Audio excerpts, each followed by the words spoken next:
প্রিয় দর্শক, আজ বানিয়ে দেখাবো ম্যাঙ্গো পাটিসাপটা। একটি বড় সাইজের আমের পাল্প একটি বাটির মধ্যে নিয়ে নিয়েছি, তার মধ্যে সামান্য নুন দিয়ে দিয়েছি।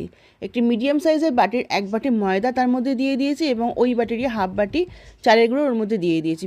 দিয়ে হুইস্ক দিয়ে ভালো করে পুরো ব্যাপারটা মিশিয়ে নিয়েছি। তারপর বেশ খানিকটা দুধ দিয়ে দিয়েছি যাতে ওটা একটা স্মুথ ব্যাটার তৈরি হয়। আর ওই বাটিরই হাফ বাটি চিনি ওর মধ্যে দিয়ে দিয়েছি, দিয়ে খুব ভালো করে একটা স্মুথ ব্যাটার বানিয়ে নিয়েছি।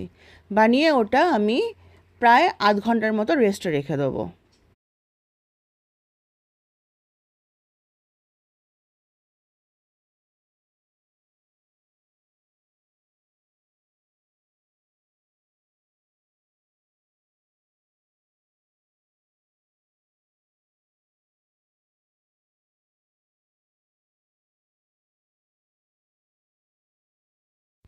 একটি ছোটো নারকেল কুড়িয়ে সেটি কড়ার মধ্যে দিয়ে ভালো করে নাড়াচাড়া করে নিয়েছি। বেশ কিছুক্ষণ নাড়াচাড়া করে নেওয়ার পর ওর মধ্যে বেশ কিছুটা দুধ দিয়ে দিয়েছি এবং ওই বাটিরই 1 বাটির মতো চিনি দিয়ে দিয়েছি। দিয়ে ওটা বেশ ভালো করে নেড়ে নেড়ে নেড়ে নেড়ে একদম একটা শক্ত মতো স্টাফিং বানিয়ে নিয়েছি নারকেলের।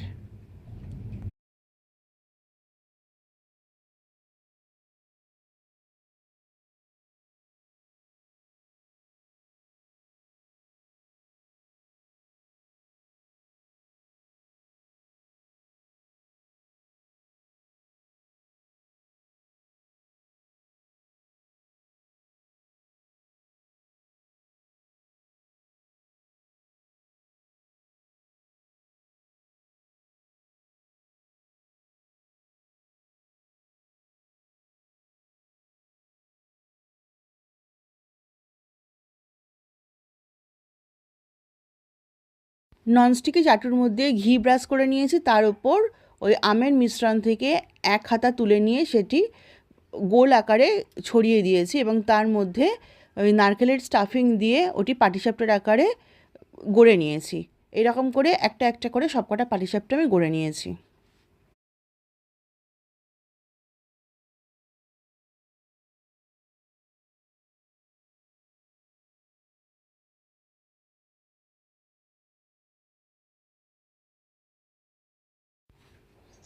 আমার ম্যাঙ্গো পাটিসাপটা সবকটা রেডি হয়ে গেছে, এবার ওটা সার্ভ করে দেবো।